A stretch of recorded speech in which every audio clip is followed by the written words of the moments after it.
Hello friend, welcome back to my channel Kabita কি দুনিয়া। তোমরা সবাই কেমন আছো? আশা করি সবাই ভালো আছো, আমিও ভালো আছি। তো আজকে হচ্ছে আমার বদ্দির ছেলে জন্মদিন। আর তোমরা জানো আমার বদ্দির বাড়ি আমাদের বাড়ি থেকে পায়ে হেঁটে 5-7 মিনিট কাছেই। তো এখন আমি আর প্রীতম যাবো আমার বদ্দির ছেলে জন্মদিনে। চলো যাওয়া যাক, ওখানে যা যা করবো সবটাই তোমাদেরকে শেয়ার করবো। চলে এসেছি দিদি বাড়ি। এই যে আমার দিদির ছেলের বউ এসেছে, এই যে জন্মদিনের বার্থডে বয়।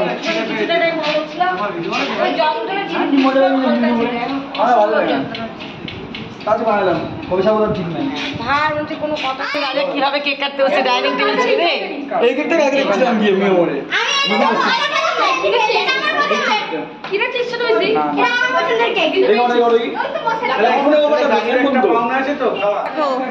যার জন্মদিন তার বউ আর দুজন মিলে একসাথে কেক কাটছে।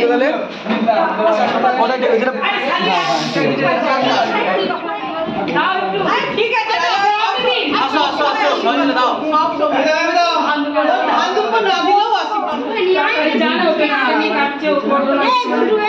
দিদি বসো।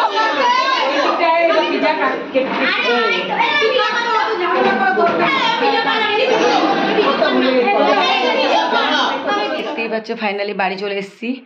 হ্যাঁ, রাজার জন্মদিনে গেছিলাম। তো এবার খুব যে বড় করে লোকজন বলেছে সেটা নয়, কিন্তু নিজেদের লোক নিয়ে খাবার দাবার প্রচুর করেছে, আইটেম প্রচুর করেছে, কিন্তু নিজেদের লোকজন নিয়েই করেছে। তো খাওয়া দাওয়া করলাম। প্রচুর গরম, বুঝতেই পারছো, বেশি রাত করিনি, যেহেতু তোমাদের কাকু যায়নি, তোমাদের কাকু যেহেতু বাড়িতে। চলে আসলাম। আর প্রীতম এখনও রয়েছে, ছোটো বোনের বাড়ির সামনে কথা বলছে। এখন আগে ভীষণ গরম লাগছে, জামা কাপড় ছেড়েই। তো চলো, ভিডিওটা কেমন লাগলো। অনেক দিন পর দিদিবাড়িতে প্রায় 1 বছর 2-3 মাস পর মনে হয় গেলাম। তো যাক, ভালো, আমার তো ভীষণ ভালো লেগেছে। তোমাদের কার কার ভালো লেগেছে সেটা কিন্তু কমেন্টে জানাবে। চলো, সবাই সুস্থ থাকো, ভালো থাকো। আর আজকে কিন্তু আমাদের রাজাদের হ্যাপি বার্থডে ছিল। আমাদের রাজার, আমার বদ্দির ছেলে। চলো, সবাইকে টাটা।